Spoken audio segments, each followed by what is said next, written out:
Bien, con respecto a la primera pregunta, creo que la pandemia, naturalmente, digamos que tensionó el sistema de salud, lo estresó y lo llevó a dar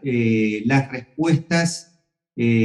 más allá de lo que parecía lo habitual en la dinámica del sistema de salud. Por ejemplo, lo obligó a generar una capacidad de expansión de sus capacidades, tanto en la atención en primer nivel y en la atención domiciliaria, como en sus capacidades de terapia intensiva, que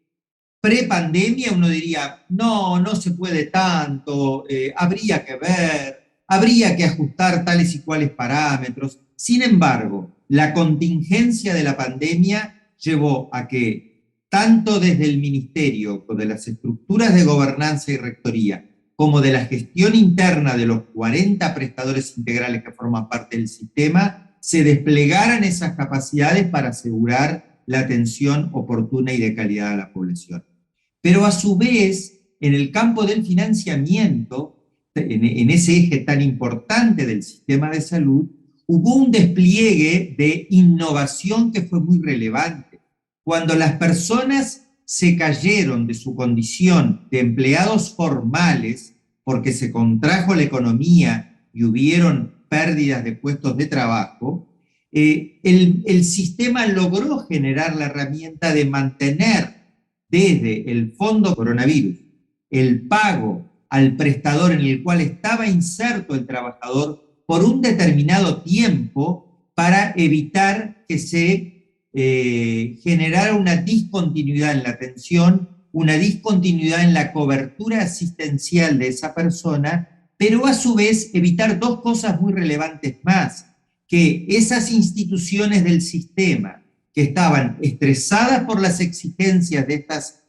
estos requerimientos de expansión, a su vez vieran comprometido el conjunto de cuotas salud que estaban recibiendo porque había menos trabajadores formales en su padrón. Entonces, mantener aquel padrón de afiliados con un fondo que operó como un fondo de reaseguro del FONASA fue muy importante y fue una decisión muy atinada. Asimismo, evitó que la también estresada administración de los servicios de salud del Estado tuviera que recibir un caudal enorme de personas que se caían de la cobertura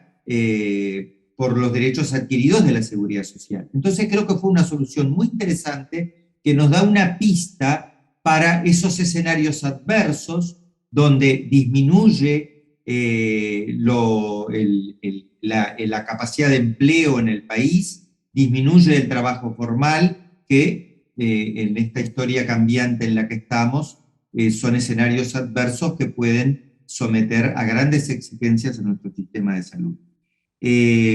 También la pandemia permitió otra acción innovadora, si bien habían precedentes, cuando le asignó a los diferentes prestadores del sistema, en función de la proporción de personas adultos mayores que estaban en sus padrones de afiliados, la atención preventiva, de seguimiento y de detección precoz de brotes de las distintas centros de atención a adultos mayores, lo que conocemos como los LPEM.